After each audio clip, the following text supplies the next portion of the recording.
लेकिन ध्रुव उसे अच्छे से देख चुका था और इसलिए उसे समझ नहीं आया कि आखिर इरा इतनी लाल क्यों दिख रही थी।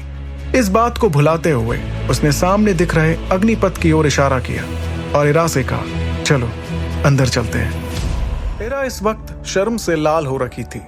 उसकी शक्ल देखते हुए ध्रुव ने कुछ सोचा और फिर आगे बढ़ने लगा। इस वक्त ध्रुव के सामने अग्निपथ था जो 5 रास्तों में बटा हुआ था।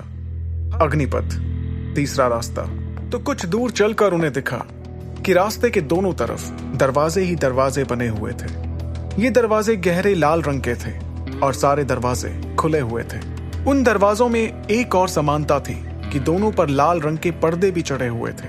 वो पर्दे शौर्य दल की युवा पीढ़ी के लिए एक आखिरी टेस्ट थे। अगर कोई सच में तकनीक को हासिल करना चाहता था तो उसे इस टेस्ट से गुजरकर सही दरवाजा चुनना होता था। ध्रुव ने उस दरवाजे को देखकर मुस्कुराते हुए कहा, तो ये है वो दरवाजा। उस रास्ते पर करीब 10 और लोग भी मौजूद थे और सभी ये देखकर हैरान हो गए थे कि ध्रुव सीधे 43 नंबर के दरवाजे के सामने आकर रुका। ध्रुव दरवाजे से कुछ कदम पीछे हटा और फिर अपने दोनों पैर थोड़े फैलाकर खड़ा हो गया। फिर उसने गहरी सांस लेते हुए अपनी आंखें बंद की और दोनों हाथों को मुट्ठी में बदल दिया। तभी उसके शरीर के आसपास शक्ति मंडराने लगी। तभी ध्रुव ने अचानक अपनी आंखें खोली और हवा में गोल घूमने के बाद उसने उस पर्दे को देखकर उस पर जोर से अपना हाथ मारा और कहा, ऑक्टेन ब्लास्ट। ध्रुव का हाथ पड़ते ही उस मोटे पर्दे पर दरारें पड़ने लगीं, जिसे सब देख रहे थे। और जैसे ही वो दरारें पूरे पर्दे तक फैल गईं, वो पर्दा कांच की तरह टूट कर बिखर गया। चलो इरा, अंदर चलकर वो खास तकनीक देखते हैं। इसके बाद जैसे ही दोनों दरवाजे से अंदर हुए, उन्हें महसूस हुआ कि कमरे में ज्यादा अंधेरा नहीं था और वहीं एक पत्थर पर एक गहरे लाल रंग का कागज रखा हुआ था। उस कागज को कांच के एक बॉक्स में सुरक्षित रखा गया था।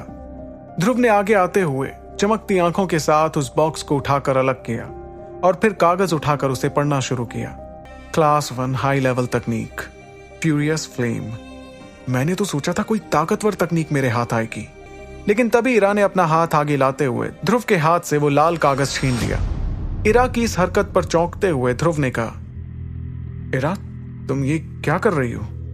लेकिन मेरा मानना है कि सबसे पहली खास तकनीक शक्तिशाली होनी चाहिए। और सच तो यह है कि क्लास 1 की हाई लेवल तकनीक थोड़ी कमजोर तकनीक है। और उसके हाथ में अचानक एक और लाल कागज आ गया।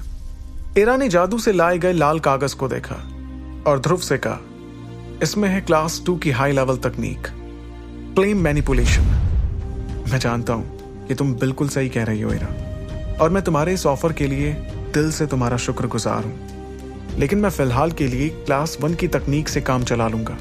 और रही बात ताकतवर तकनीक की, तो वो मैं खुद के बल पर हासिल करके रहूंगा। उसके बाद ध्रुव और इरा उस कमरे से बाहर आ गए थे। वो लोग दरवाजे के पास पहुंचे ही थे कि ध्रुव को अचानक लाल ड्रेस में एक लड़की दिखाई दी। ये कोई और नहीं बल्कि खुद काव्या थी। काव्या थोड़ी परेशानी में दिख रही थी क्योंकि वो पर्दा तोड़ने में नाकाम रही। काव्या किसी और की मदद भी नहीं ले पाई क्योंकि वो पर्दा इस तरह से बनाया गया था कि अगर 2 लोग भी उसे तोड़ने की कोशिश करें तो भी वो ऐसा नहीं कर पाएंगे। काव्या के चेहरे पर परेशानी थी। वो खाली हाथ घर लौटना नहीं चाह रही थी। उसे जैसे ही लगा कि पिता के इतनी मदद करने के बाद भी वो तकनीक हासिल नहीं कर पा रही थी, तब उसके आंसू बहने लगे। बहते आंसुओं के साथ उसने अपने आसपास नजर घुमाई कि तभी उसे ध्रुव दिखा, जो उससे थोड़ी दूरी पर खड़ा होकर उसे ही देख रहा था। ध्रुव को देखकर काव्या ने तुरंत अपने आंसू पोंछे और उसके चेहरे पर एक मुस्कुराहट आ गई। उसे ध्रुव में अपनी आखिरी उम्मीद की किरण दिखाई दे रही थी। वो तुरंत उठकर ध्रुव के पास जाने लगी। वहीं काव्या के पास मौजूद बाकी लड़कों ने देखा कि इतनी देर से परेशान दिख रही काव्या आखिर क्या देखकर अचानक मुस्कुराने लगी। फिर जैसे ही लोगों ने अपनी नजरें घुमाई, वो समझ गए थे कि काव्या की मुस्कुराहट ध्रुव के लिए थी, जिससे एक बार फिर वो लोग ध्रुव को देखकर गुस्से से लाल हो गए। काव्या को अपनी तरफ आते देख ध्रुव वहां से पलट कर जाने लगा। उसे काव्या की कोई परवाह नहीं थी। अगर ये पहले वाला ध्रुव होता तो बात कुछ और होती, लेकिन अब ध्रुव समझदार हो चुका था। वो समझने लगा था कि कौन उसका अपना था और कौन पराया। ध्रुव को जाते हुए देख काव्या चलते चलते हैरानी में रुक गई। उसका मुंह खुला का खुला रह गया क्योंकि उसने ध्रुव से ऐसी उम्मीद बिल्कुल नहीं की थी। लेकिन अब जो ध्रुव वहां से चला गया था, काव्या ने गुस्से से पलटकर वापस दरवाजे के पास जाना सही समझा। वो ध्रुव से गुस्सा नहीं थी बल्कि खुद से थी, क्योंकि उसे याद आया कि पिछले 3 सालों से जब ध्रुव को भी उसकी जरूरत पड़ती थी तो वो भी ऐसे ही मुंह फेर कर चली जाया करती थी, और अब उस गलती का खामियाजा उसे खुद भुगतना पड़ रहा था। उसने खुद पर नाराज होते हुए कहा कि मेरे कर्मों का ही फल है, मैं कितनी मतलबी हूं, छी। उदासी में ये कहते हुए उसने जमीन पर एक लात मारी और टूटे भरोसे के साथ वो जोर जोर से रोने लगी, जिसकी आवाज वहां मौजूद बहुत लोग सुन पा रहे थे। आगे की कहानी जानने के लिए देखिए अगला एपिसोड सिर्फ पॉकेट एफएम के यूट्यूब चैनल पर, और सुपर योद्धा के सारे एपिसोड्स को सुनने के लिए डिस्क्रिप्शन में दी लिंक से डाउनलोड करें पॉकेट एफएम ऐप।